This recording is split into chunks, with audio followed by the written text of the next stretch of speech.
Have you ever heard of a story with the beginning ripped out? A mystery where the first crucial clues are just gone?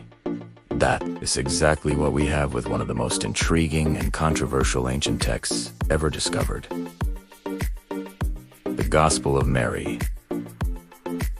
This isn't just any old document. It is a text that could potentially reshape our understanding of early Christianity, and one of its most prominent figures, Mary Magdalene. But here's the catch.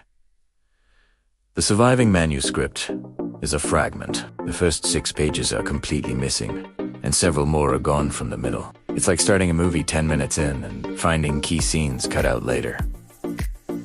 What was on those lost pages? What secrets did they hold? Today, we're diving deep into the mystery of the missing 8 pages of the Gospel of Mary, piecing together the clues and exploring the tantalizing theories about what they might have contained. This is a historical detective story, and you're coming along for the investigation.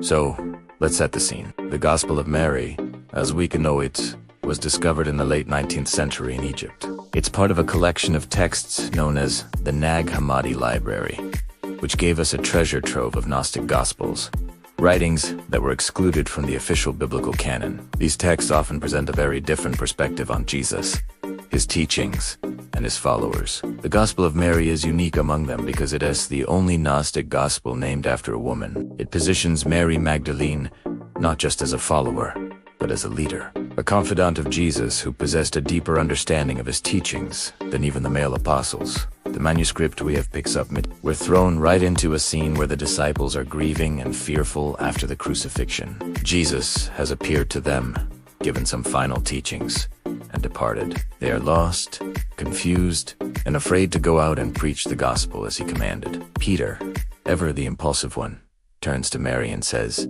"Sister, we know that the Savior loved you more than the rest of women. Tell us the words of the Savior which you remember, which you know, but we do not, nor have we heard them." This moment is huge. It immediately establishes Mary's authority. She is the one who holds special, secret knowledge that the others, including Peter, do not. And Mary agrees. She begins to recount a vision and a private dialogue she had with the risen Jesus.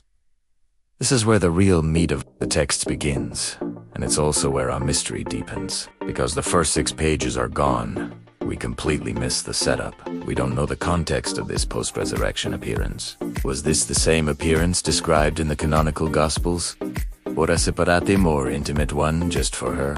The very fact that Peter has to ask her for these secret words suggests something profound happened that only she was privy to. This is our first major theory about the lost pages.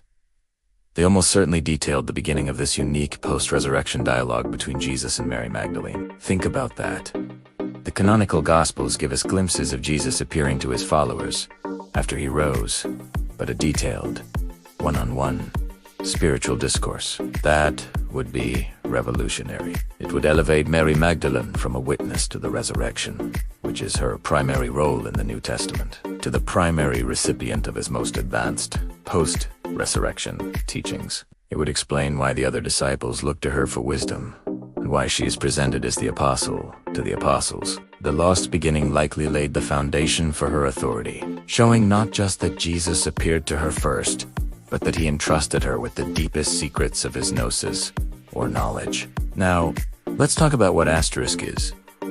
Asterisk in the surviving text, because it gives us powerful clues about what might be missing. In the pages we do have, Mary describes a complex and mystical journey of the soul after death. She explains how the soul ascends through various hostile, planetary powers personifications of things like desire, ignorance, and wrath, and how to overcome them with spiritual knowledge. This is classic Gnostic thought.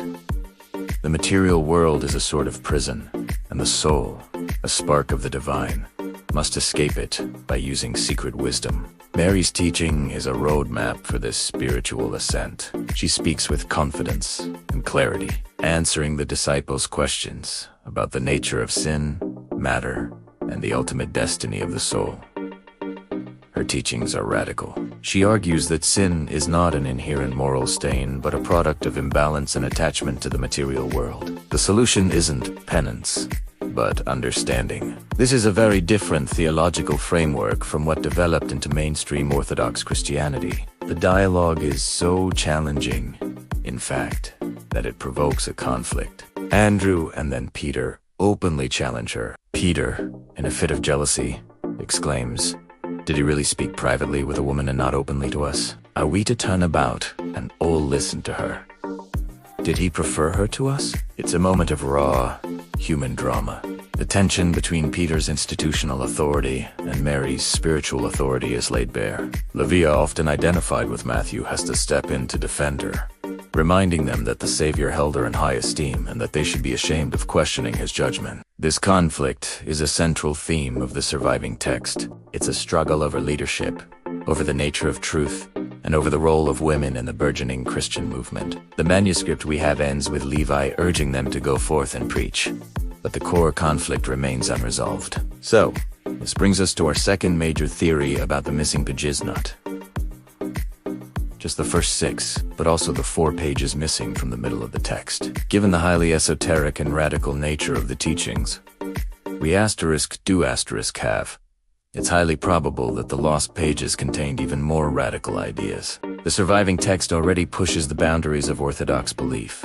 It's entirely possible that the missing sections delved even deeper into Gnostic cosmology. Perhaps they contained a more explicit rejection of the God of the Old Testament, a common Gnostic theme. Maybe they offered a more detailed explanation of the divine feminine principle, Sophia or wisdom, and Mary's connection to it. Some scholars speculate that the missing pages contain teachings so heretical that they were either deliberately destroyed by later Orthodox Christians who saw them as a threat, or they were simply worn away from overuse by Gnostic communities who revered them. The most controversial parts of a text are often the most fragile. Imagine what might have been in those pages.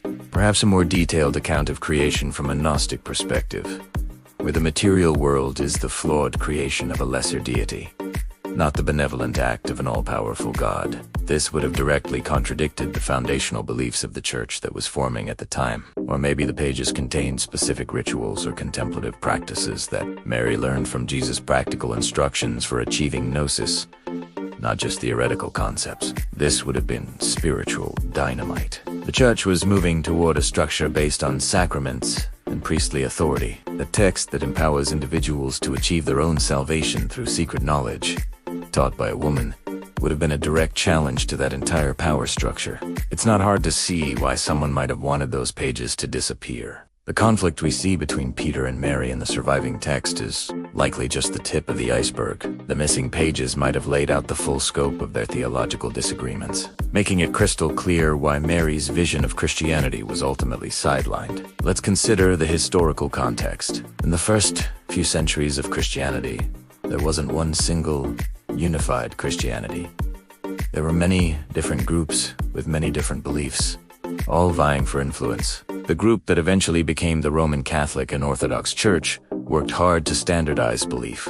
They chose which texts would be included in the New Testament and which would be labeled as heresy and suppressed. The Gospel of Mary was one of the texts that lost this battle. Its emphasis on inner revelation over external authority, and its elevation of a female leader, put it at odds with the patriarchal, hierarchical church that was taking shape. The very existence of this gospel is a testament to a different path Christianity could have taken. So, when we ask what was in the lost 8 pages, we are asking about the heart of this alternative vision. The missing beginning likely established Mary's supreme authority, directly from the mouth of the risen Christ. The missing middle pages probably contained the most profound, and therefore most dangerous, of her teachings about the nature of reality, the soul, and the divine. They represented the core of a spiritual tradition that valued inner experience and recognized spiritual authority in both men and women. The loss of these pages is a profound tragedy.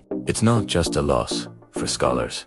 It's a loss for anyone interested in the diverse and complex origins of Christian thought. It robs us of a fuller picture of Mary Magdalene, reducing her from a powerful spiritual teacher to the more sanitized figure we often see in later tradition. Will we ever find the missing pages? It's unlikely, but not impossible. Ancient texts have a way of showing up in the most unexpected place. It's buried in jars in the desert, hidden in monastery walls. Perhaps somewhere, a more complete copy of the Gospel of Mary is waiting to be discovered. But until then, we are left to be historical detectives. We must take the clues from the text we have, understand the historical context it came from, and try to reconstruct what might have been. The lost pages of the Gospel of Mary represent a silence in the historical record. A void filled with tantalizing possibilities. They remind us that history is not a settled story, but an ongoing investigation, and that sometimes the most important clues are the ones that are missing. The mystery itself tells a powerful story about what we value, what we preserve, and what we choose to forget. Thank you so much for joining me on this deep dive into one of history's most fascinating textual mysteries. If you enjoyed this exploration and want to uncover more lost stories and hidden histories, please make sure to hit that like button and subscribe to the channel. Let me know in the comments what you think was on those missing pages. Until next time, stay curious.